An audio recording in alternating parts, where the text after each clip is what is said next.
David that, because he was not a perfect man, but there's something about him that really impressed God, and he would say that about him. And so for that today, I just want to take two passages or two chapters from the book of 1 Samuel. I want to go verse by verse. It's a beautiful story over there. And I just want to take out some theme out of it. And later on, I'll just, somewhere in the middle, I try to connect it to the theme of liberty, which we're trying to talk about today. And it was so appropriate when you initially prayed about having a good sleep or being free, or even the song we first sang over here. So I just want to go, we know the story of, before we go to the story of David, I want to take a step back. The story of the kingdom of Israel. Israel, when God first formed Israel, Israel was never supposed to have a king. When God first designed Israel, He told, you're not going to have a king. I'm going to be the supreme commander. I'm going to have you a prophet, and I'll speak to the prophet, but he will not have a king. But after some time, when Israel became a nation, they saw the nations around them, and they got fancy. They thought, why don't we have a king like the other kings? Maybe a palace, why don't we have something? So they went and asked God about it. And sometimes, God sometimes answers your prayers, even though it's not His perfect will. And that's what happened to Israel. They asked for it, and God told, I'm not pleased that you asked for it, but still I will do it for you. And it's so unique that it happened. So sometimes I'm grateful for the prayers God did not answer for me. Probably I need not have had that thing in my life. So because I'm taking the story forward quickly. So the first king was Saul. Saul was a very tall man. He was born his father was an influential person, but he was nowhere near of trying to become a king. In fact, he was trying to look for the lost donkeys of his father. He went on that journey, but something supernatural happened, and God picked him to be the first king. So that's how Saul was anointed as the king. He started so great, was such a humble guy, but somewhere down the line he started disobeying God. And at that point of time, so God says, I'm going to reject Saul. His children are never going to be the king again. I'm going to pick another person, and you know the story, God picks David. At this point of time, I just want to stop at these two verses in 1 Samuel chapter 16, verses 13 and 14. And I want to point on this verse, you'll understand why I started with this verse initially. It says, 1 Samuel chapter 16, verse 13 and 14. Then Samuel took the horn of oil and anointed him in the midst of his brothers. And the Spirit of the Lord came upon David from that day forward. So here in this verse, verse number 13, you see, the Spirit of the Lord came upon David. The very next verse, verse 14, if you see, it says, but the Spirit of the Lord departed from Saul. The verse 13 says, the Spirit of the Lord landed on David, but the Spirit of the Lord departed from Saul. So that we see the first king, the Spirit of the Lord has departed from him. A very tragic state to be in. The Spirit of the Lord departed from him, but the Spirit of the Lord had landed on David. So this is the scenario. Saul is still the king, David is not the king, and it takes you to the story where David goes and kills Goliath. He becomes a national hero, and sometimes when people sing in praise of you, it doesn't work to your advantage, it works to your disadvantage. You know the story where all the women started praising David, saying Saul killed the hundreds and David killed the thousands, and that was the worst thing that could have happened to David, because Saul went on a jealousy trip and he wanted to kill David, and that started the downslide for David. He actually had to be running around for his life because Saul wanted to kill David. So that's where the story moves on next. So we come to this, and that's the place where I want to talk about 1 Samuel chapter 24. The scenario is Saul is still the king. David is running away for his life because Saul wants to kill David. And so David is hiding somewhere in the desert or somewhere in the wilderness. He's hiding for his life. And at that point of time, you also know, like the verses we saw, the Spirit of the Lord has departed from Saul, but it was upon David. And that takes us to 1 Samuel chapter 24. I just want to go through the 1 Samuel chapter 24, go through the story and try to understand what it means for liberty for this month for us. Okay? So I just go to 1 Samuel chapter 24 verses 1 and 2. Now it happened when Saul had returned from following the Philistines, that it was told him, saying, take note, David is in the wilderness of En-Gedi. Then Saul took 3,000 chosen men from all Israel and went to seek David and his men on the rocks of the wild goats. When we read the Old Testament, we see a lot about Israel history, about the history of Israel. But obviously the reason we read it is not to become a history major about how Israel was formed or how the kings were formed. But the reason the Bible would leave it for us is to learn lessons from that. So when I read this story, I try to apply myself in David's shoes. What would I have done if I was in David's shoes? Or in a different way, what would have been my fears or what would have been my situation if I was in David's shoes that morning? Because if you see over here, somebody has went and told on David to Saul. David was hiding somewhere, and probably somebody who shouldn't have been going and telling it to Saul went and told that to Saul. So now Saul knows where exactly David is hiding. So David is first his feeling is somebody betrayed him. Somebody went and told on him, and he told on to the worst person he ever wanted to know. So, and the next thing we know is Saul is coming to hunt and kill David, and he's coming with 3,000 chosen men. Saul was a king, so 3,000 chosen men in today's world is something like the allied group or like the Navy SEAL. The US wants to send a very important mission. They don't just send anybody. They have this specially trained guys. So Saul is coming with the best of his best to hunt and kill David. So if you put yourself in David's situation, there's very little you can do to save yourself. One, if you think of it, the only thing David could do is fight with those people, because David himself had around 400 people with him, but they were not soldiers. They were like people who had a bad debt or something. They were running around. They had nowhere to go. They hanged around with David, and that's all David had. Now, if you think of yourself in David's situation, first he was betrayed, and now Saul is coming and attacking him with the chosen people, and but some of the chosen people might have been David's friend previously, because if you take a step back, before Saul wanted to kill David, David was a commander in Saul's army. He was one of the most popular guys. In fact, he used to go and fight Saul's battles. So my assumption is many of those 3,000 people would have been handpicked by David himself when he was in power, when he was in authority. Now David is in a situation, he has to probably fight with some of his old friends to save his life, and Saul is trying to kill him.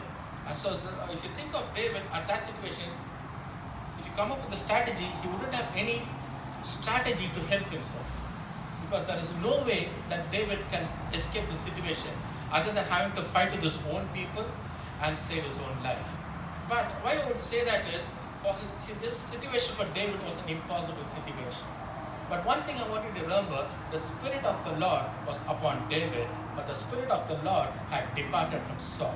Saul had the elite man, Saul was the king, David was a runaway, David was hiding in the desert, but the Spirit of the Lord rested upon David. So why would I say that? Because when you go to the next verse, 1 Samuel chapter 24 verse 3.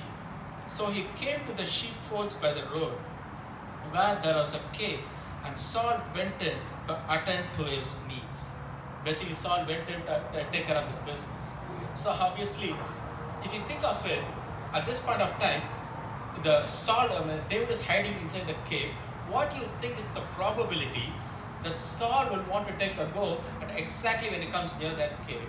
And secondly, because he has to go, as he says, he's going to take care of his own needs, he cannot go with his people. He has to go alone. So see how God orchestrated this for David. Okay, just see the probability of how this can happen. Because God orchestrated a scenario where David and his men are inside the cave, so none of the 3,000 people know about David being inside, and God created a situation since Saul would be separated from his 3,000 elect men. So God made a scenario for David wherein he can go and do whatever he wants to Saul without having to fight with those 3,000 people. And this is something, if you take the odds, if you take the probability, if you take it, it's something very impossible to happen, but only God can do it, because the Spirit of the Lord was resting upon David. So why I would say that is, there are sometimes, I heard a famous, it's a funny quote. It says, I realized I become lucky once I started having faith. Repeat, I realized I am becoming lucky once I started having faith. Okay, so there are some things that God works on your behalf. He works against the odds. He brings things into perfect perfect situation so that you can run through with the victory. And I just want to stop with this thought over here and take you to Ecclesiastes chapter 9 and verse 11. I returned and saw under the sun that the race is not to the swift, nor the battle to the strong, nor bread to the wise, nor riches to men of understanding, nor favor to men of skill, but time and chance happen to them all. Here this verse says, not every time the best man is going to win. Not every time the strongest man is going to win. Not every time the wisest man is going to be successful. Not every time the fastest man is going to win the race. And here Solomon says, time and chance happen to them all. There are some times when everything seems to be working in your favor. The odds may be very low, the chances may be very low, but some things you do not know, a miraculous sign, everything aligning itself to all by itself. But here I didn't come here to sit on a church and talk about probability or lottery or anything like that. But why I want to say this verse is, because for David in Psalms 31 and 15 he says, my times are in your hand. So when the Ecclesiastes says, time and chance happens to them all, but for David he's told, my times are in your hand. So basically what David is telling is, I know there are some times that time and chance happens to them all, but I keep my times with God. Because his spirit is upon me. Because my times are in his hand, he will orchestrate things for me against all odds. Things which look impossible will start looking possible. Things which can never happen will happen for me. That's why it says, God says, I will make streams for you in the desert. Impossible, but God will do it for you. God is saying, I will satisfy your soul in a sun-scorched land. Or God says, I will satisfy your soul in drought. Drought is when you're going to be empty. Drought is when you expect to be empty. But God is telling, my spirit is upon you and I will satisfy your soul in a time of drought. This could be a time of, I may taking a detour. I'll just spend 2 minutes on it. This could be a time of COVID. This could be a time when different things are happening to different people. This could be a time when nobody knows what's happening. Even people in power do not know what's happening. The richest men do not know what's happening. The most powerful men do not know what's happening. But I have one thing to say upon you. When the Spirit of the God is upon you, He will make sure you will see the streams in the desert. He will make sure you will be satisfied in sun-scorched land. I'm not telling it just because I know it, because I'm telling it because I experienced it in this season. I tell you something, when this COVID hit, okay, I shared my testimony earlier. I was with the company for 16 years. The worst time to lose a job is in such a time. I lost a job in the worst of the worst times. But I tell you, I came here to tell you, God orchestrated things so beautifully for me. I'm seeing so much abundant blessing. Yesterday, some money came into my account. I was just looking at my text when the money came. I've never seen so much money come into my account all my years over here. In the time of drought, God makes it happen for me. That is what I want to say and come to you. That the time of drought, when you are the child of God, the time of drought, when the Spirit of the Lord is upon you, you will see the difference. You will see the dreams and the streams which has eluded all the other people. It will come and reach you. I remember for one time in July, in the middle of summer of 2018, I know I'm going to get detour, it's not in my notes, but I feel because I'm standing here, I want to talk about this. In the summer of 2018, there were some uncertainties going in my life, so I just took a day off and I came to this church right over there, the corner over there. I came and cried out to God. I was praying to God, and that time God told me, I still have it written over there. I think I shared it with the pastor that day. God told me, this is middle of 2018 in the summer when everything was going prosperous, everything was running. God was telling me that is going to be a time when even the most wise people are going to scramble not knowing what to do. There's going to be a time when even the best of the people will be clueless of what to do. But God is telling, but those who seek me, those who seek my face, their face will not be covered with shame. And God is telling, I will show them the streams, I will show them the blessings which eluded the wise, and I will show it to these simple people because my spirit rests upon them. Because they seek me, I will show it for you. And I tell you, I just wrote it that day, even I didn't understand fully, but when this season happened and when I lost my job in the worst of the worst times, and when I see that is the time God would choose to do the things for me, which has promised me for so many years, and that I came to know. That is the blessing that's going to chase you. That is the blessing that God is going to do for you, to differentiate between His people, the people who seek Him, and the people who reject Him. So that is what I didn't mean to say that today, but somehow when I came and I saw this place, I remembered it and shared it with you. So going back over here, so going back to David's life, he had an impossible situation. Saul with 3,000 people is coming to kill him, but God so aligned it so that Saul is stuck with him alone within a cave. At this point of time, David could have done anything he wanted to do with Saul. Now let's follow the story in verse number 15 and see what happened. Then the men of David said to him, "This is the day of which the Lord said to you, Behold, I will deliver your enemy into your hand, that you may do to him as it seems good to you." And David arose and secretly cut off a corner of Saul's robe. Now it happened afterward that David's heart troubled him because he had cut Saul's robe. And he said to his men, "The Lord forbid that I should do this thing to my master, the Lord's anointed, to stretch out my hand against him, seeing he is the anointed of the Lord." So David restrained his servants with these words and did not allow them to rise against Saul. And Saul got up from the cave and went on his way. I just want to pause on these verses. You see two things in these verses. One, a promise from God. A promise from God to David telling, I will hand over Saul to you and you can do whatever you want. But there is also a commandment from God. You shall not strike the Lord's anointed. Why I take this verse is, David had a choice. Both were told by God. Both were promised by God. He could have been right even if he picked both of them. But what David here is, he always chose a balance. First he saw the promise of the Lord said, "I will hand over Saul to you, you can do whatever you want with him." But remember, the promise did not say you could kill him. But the commandment of the God is, "You shall not strike the Lord's anointed." If I were in David's situation, I might have just claimed the promise. This is my season. Saul stuck alone. I'll just kill him next time they came. His life is right in front of him. That's a stepping point. Probably he could have thought that is God's plan for me. But if you see, David, a man after God's own heart, he had a balance. He didn't just stick with one verse of God. He went to the other parts of the Bible. He went to the other commands of the Bible. He strikes a balance. Because he's telling, and that's what I want to say to you. That's what I say. Sometimes, that's something I like this church, because there's always a balance. Because sometimes we see as Christians, okay, let me take this verse. Ecclesiastes, I told it right? Ecclesiastes 7:18. Okay? But that's my favorite book, but I can never spell it properly. Okay? It is good. 7:18, that's one of my two-go verses. Okay? It's good that you grasp this and also not remove your hand from the other. You grasp this, but do not let go of this. For he who fears the Lord will escape them all.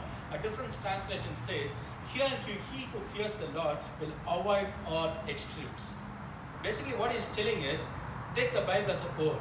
Okay, don't just take one part and build a doctrine out of it. Don't take just one part and do what you want to do that day. Because especially, suppose you want to do something suppose you want to do something for the day. Okay, and go look for a verse for it. I guarantee you will still find a verse for it. But might not be God's perfect will for you. Because there are some verses in some context and something which are aligned for whatever you plan to do that day. What I wanted to say here is, coming back to David's thing, he had a promise, he had a command. But you see, he picked the command. You don't know, I will not strike the God's anointed. Even though it could mean as a stepping stone for being the king. Even though it could mean that a stepping stone of reaching his destiny. Because God has promised him to be the king. But still, David chose to follow the commandment of God. Okay, and the final thing it says over here in chapter 24 and verse 20, how the chapter ended is, this is Saul telling, "And now I know indeed that you shall surely be king, and the kingdom of Israel shall be established in your hand." So this chapter started with Saul hunting and wanting to kill David.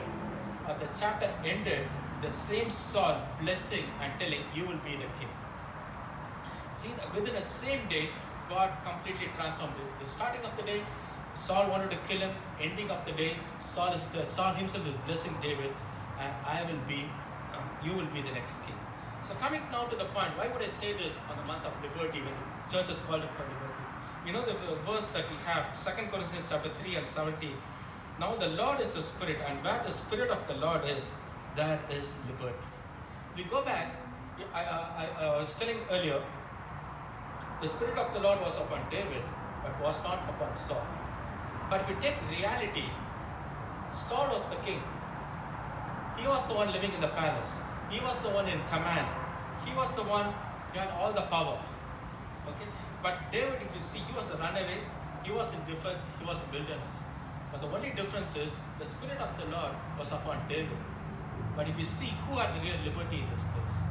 Because if you see, Saul, even though he had everything, he was stuck. He was a prisoner to his own bitterness. He was a prisoner to his own insecurities. He was a prisoner to his own jealousy. He had everything. He had the palace. He had the kingdom. He had the royalty. He had the army at his command. But still, he was a prisoner to his own insecurities. But if we take David over here, he had nothing. He was in the wilderness. He actually had to, there's a story where he goes to Nabal and asks him for some money or some food. He was actually dependent on other people for his needs. But if you ask me here, if you see this story, who was in perfect liberty? It was David. Because even though he did not have anything, he was the one who had the forgiving heart. He was the one who had no bitterness. And the best thing about David, he was the bigger of the two men. So when the Spirit of the Lord is resting upon you, you do not need to have everything. You do not need to have all your prayers answered. You do not need to have everything that you've been planning for. Because there's a unique liberty which comes when the Spirit of the Lord is upon you. Because you're not going to be a prisoner of your own situation. Let me take it a little further. Because Saul, he had everything, but he was a prisoner of his own fears. He couldn't sleep. He actually, earlier days, he needed David to come and play music for him so that he can sleep. He can be in peace. So that's what happens. So there are people who might look for you like they have everything, they have this, they have that, they achieved this, they achieved that.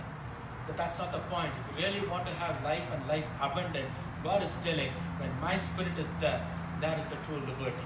Obviously, the context in 2 Corinthians is liberty from guilt, liberty from sins, liberty from law. But actually, if you take it forward, there's liberty in other aspects of your life. Liberty from not being a prisoner of your own situation.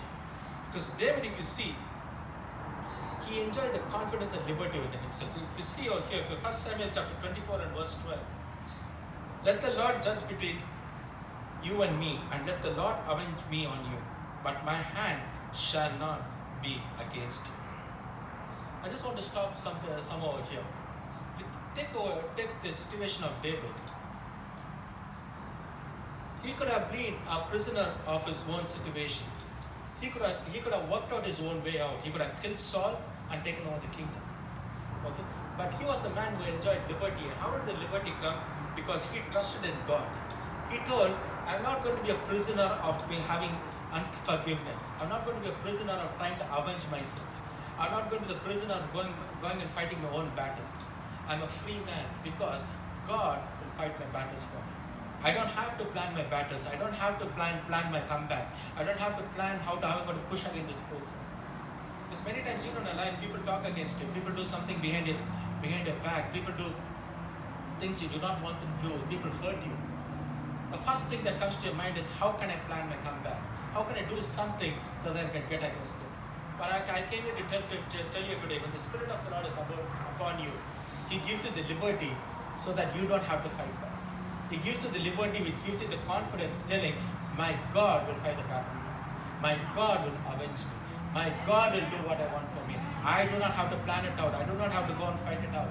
And that, I tell you, will be the best liberty. Because many times you may have things in life, you may have your resources, you may have whatever you dreamt of, but still, sometimes you may be missing inner peace because your mind may be trying to control you to fight your own battles. Mind may be telling you to plan your own strategy against people. But I came here to tell you today, the Spirit of the Lord is upon you. That is true liberty. The liberty which gives you the confidence that I do not need to fight. I do not need to do anything. I'm rested upon God. I may be in the wilderness. My enemy may be in the palace. I may be having no power. My enemy may have 3,000 chosen men to come and fight for him. I may have nothing. But still, I'm a free man. I do not have to fight. I do not have to plan, because God in His time will fulfill it for me. I do not have to strive to make things happen. I do not have to plan to make things happen.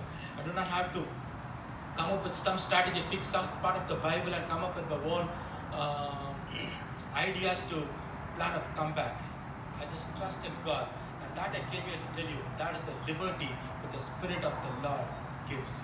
So that you can rest in peace. Even though the situation, even though you don't see your promises happening in your life, even though you see the blessings of the Lord coming in your life, even though you see your answers to your prayers, one thing you know, I believe in a God, and that Spirit is upon me, and He will fulfill it for me in its due time.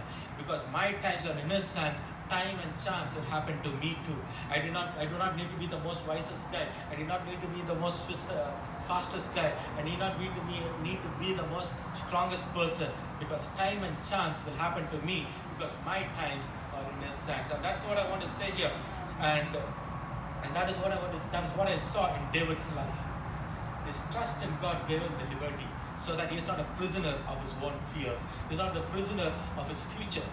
He's not wrapped against, okay, God promised me to be a king. Let me do something to make myself a king. No, God promised me He will do it. I didn't go and ask Him. I was there with the shepherd. He sent His prophet and he told me I'm going to be the king. Let Him do it. Let Him do it for me. I'm not going to work it out for me. Okay, I had my 7 brothers. God did not like them. He liked me. Let Him do it for me. So that's what I want to say over here. So when God called you to do something, God promised you something, God told you to do something for you, He will do it for you. And I want you to enjoy the liberty that God is giving you today, that He will do it for you, that you not need to strive for you. So I have some more time, or okay, let's go to the next chapter. It gets more interesting, and wrap up in the next 10 minutes. Okay, so we go on to chapter number 26. So we saw in chapter number 24 Saul coming against David, David forgiving him, letting him not die, not killing him. Go to chapter number 26. I read you the first 3 verses. Now the Ziphites came to Saul at Gibeah, saying, "Is David not hiding in the hill of Halikah, opposite Jeshimon?" Then Saul arose and went down to the wilderness of Ziph, having 3,000 chosen men of Israel with him, to seek David in the wilderness of Ziph. And Saul encamped in the hill of Halikah, which is opposite Jeshimon by the road. But David stayed in the wilderness, and he saw that Saul came after him in the wilderness. Sometimes in life, you thought you went through a battle. You thought God gave you the victory. Okay, because if you read these first 3 verses, it's almost similar to the first 3 verses in chapter number 24. And same 3,000 chosen people. And same somebody coming and conspiring and telling on David to Saul. And again the same Saul, I don't know what happened to him. 2 chapters previously he told my son, and he told all the stories, but again he wants to come back and kill David. Okay, so sometimes that happens in our life. We thought we went through a battle, we thought we got the victory, but it comes again. The same thing comes again. The same battle comes again. But I came here to tell you, when you read chapter number 26, even though the same battle came again to David, what we see over there is God just used it as a chance to show David, to exalt David a little more higher, to give a bigger victory to David, to give a better experience to David. So, having said that, I'll quickly go on to the next 2 verses in chapter 26. So David arose and came to the place where Saul had encamped. And David saw the place where Saul lay, and Abner the son of Ner, the commander of his army. Now Saul lay within the camp, with the people encamped all around him. Then David answered and said to Abimelech the Hittite and Abishai the son of Zeruiah, brother of Joab, saying, "Who shall go down with me to Saul at the camp?" And Abishai said, "I will go down to you." I just want to put it in today's perspective. Here is David, that is Saul, okay? He's right in the middle of the camp. He has 3,000 people around him, chosen people around him. And here's the mission. David is talking to these 2 people. Who's going to come with me and reach Saul? Okay? I tell you, there are 3,000 chosen people, one wrong step, they're not even going to ask you what's your name, they're going to kill you. Okay? It's almost like, in today's terms, David standing with this Abishai, and who's the other guy? Abimelech, okay? In front of the White House, and telling who's going to come with me. We're going to go reach the Oval Office, take the pen from the table in the Oval Office and come back out. Okay? think any guy in his right mind will agree to that? But I'm sure there'll be 10 layers of security. And even if you try to break the first layer, they won't ask you what's your name. Probably they will kill you and then find out about you. Okay? And that's the thing David is asking. In today's terms, that's exactly what David is asking. Saul is a king. He has his chosen men around him, and David is asking, who's going to come with me and go and reach Saul? And if you read the verse, it says, they were encamped all around him. So whichever way you go, you have to go through a bunch of people. Okay, it's a mission impossible. But it gets interesting. We'll keep going to the next two verses. So David and Abishai came to the people by night, and there Saul lay sleeping within the camp, and with his spear stuck in the ground by his head.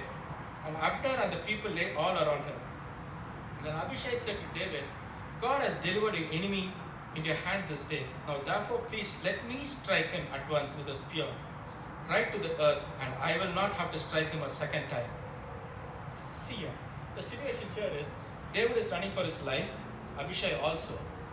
Okay? Now, there's some other reason. I'll tell you later how they were able to reach Saul. It is a mission impossible, but it actually happened. They were able to reach Saul. Saul is sleeping. Spear is right next to him. Okay? Take the spear, one pierce through Saul. Saul is dead. The king is dead. Next king is David. Okay? So if I'm Abishai, in today's term, Abishai is, I'm just paraphrasing today's term. David, I know you're a religious guy, you're a holy guy, you come up with some commandments, you're not going to kill him. Let me do it for you. Okay, if I was Abishai, probably I would have thought, in today's term, I can't keep on living in these deserts of Nevada. Okay, I want to kill this guy, you become the next king, we go to Washington DC, we get the fancy places, and I want to walk in the corridors of power. Probably I've been with you in this mission, I've become the Secretary of Defense, I want to live the good life. Okay, probably that's what Abishai is thinking. And if all you're thinking is some commandment you don't want to break up, let me do the sin for you. Okay, because I can't be living in this desert any longer. Okay, and that's what Abishai is telling. But if you look back to David, and if you think of David could have thought, you know what, technically I didn't kill Saul. Okay, they would have thought, because he's doing it for me, I didn't ask him to kill, he volunteered himself, he wants to take the blame upon himself, so let him do it, and I got the fruits because I got to be the king. I'm no longer living in Nevada, I go to Washington DC, I become the next king. Okay, but you see over here, David, there's a reason he was called a man after God's own heart. Because for David, he knew one thing. God is not impressed with all these technicalities or trying up to come up. You cannot fake God with God's own word. Okay? I'm telling, God, is your word told me to do this? No, you cannot do that. Because God, he knows, God sees through his heart. And that's something which I believe impressed the heart of God. Because David, whenever he came before God, even when he sinned, even when Nathan came and sinned again, when Nathan came and told him, he took Nathan seriously. Because David's own children later on, when the prophets come and warn them, they kill the prophet. But David did not do that. But one thing he knew, David knew that he cannot fake God. So even though here Abishai is telling, I'll take the blame, I'll take the sin, but let me kill and you become the king. David said, no. David knew, I cannot fake God. Because God will see through my heart. Because God always sees the intent of your heart. And I came here to tell you, if your intent is pure, if your intent is true, there is no limit of what God can do in your life. I repeat it again, if only you're true before God, you don't have to worry about other people, you don't have to worry about what others think about you. If only in the heart of your hearts, if you're true before God, that is nothing that God can do for you. That's one thing that impresses God, when God sees that intent of the heart is pure before him. And I believe God saw that in David. Gave it a chance for somebody else doing the sin, he wouldn't do that. No. It doesn't matter if you do it or I do it. But God knows exactly. But David wouldn't agree to it. And we go and then we go on to verse number 9 to 11. But David said to Abishai, do not destroy him, but for who can stretch out his hand against the Lord's anointed and be guiltless? David said furthermore, as the Lord lives, the Lord shall strike him, and his day shall come to die, or he shall go out to battle and perish. The Lord forbid that I should stretch out my hand against the Lord's anointed. But please, take not the spear and the jug of water that are by his head, and let us go. So basically, they went to the Oval Office, they got the pen, and they're walking out. Okay? And this is like, this cannot be even a Hollywood movie. It is Mission Impossible, it happened for him. But you know the secret how that happened for him, David? It's not because David was a very smart guy over there. The secret is given in verse number 12. So David took the spear and jug of water which Saul said, and they got away. No man saw and knew it or awoke. Not because these guys were nibble, not because David was smart. The clue is given in the next part, for they were all asleep, because a deep sleep from the Lord had fallen on them. Okay, when he kept his intent pure, God is fighting in the background for him. The deep sleep of 3,000 chosen people. Okay, these are stories of somebody coming. If it's not from the Bible, you won't believe it. Okay, but that's happened to David. Impossible situation, but the Spirit of the Lord was upon him. He made the people all around, 3,000 allied Navy SEALs, go to sleep. He just walks in. So it looks like a situation, even if somebody like me with no military training would have gone in and come out. Because God was fighting for David in the background. And that is what I want to leave you. And that is the liberty which David had. He knew his God is fighting his battle. And God was faithful. He fought his battles for him. He fought in the background. He didn't tell him, I'm going to put them to sleep, but he did it for him. God did not even tell him what he was going to do. God did it for him. I come here to tell you, that's what I tell you, that's the liberty you enjoy when the Spirit of the Lord is upon you. Liberty to accomplish the impossible, since God is working in the background. You're free to do what you want to do. You're free to claim all the blessings God has promised for you, because God's Spirit is upon you. And that is what I want to tell. Sometimes we strive to get the things what God has promised us. We strive to fight with people. We strive to take vengeance. We strive to do things ourselves. But God is telling me, just leave it to me. You enjoy the liberty. You enjoy the freedom. Just leave it to me. You enjoy the abundant life I'm going to give you. You enjoy the things that I'm going to give you. Enjoy the peace that I'm going to give you. The peace that even a king sleeping in the palace cannot have. I will give it to you. You can sleep well in the wilderness. I'm going to give you, because in the due time, I will do it for you. And that is what I want to leave you today on a Friday before you head on to the weekend. I'm not sure what the challenges you're going to have next week. One thing I can tell you, when the Spirit of the Lord is upon you, you're going to enjoy the liberty. God will fight your battles. All I'm going to tell you today is, you enjoy your sleep. You enjoy the peace. You enjoy the confidence that God is on your side.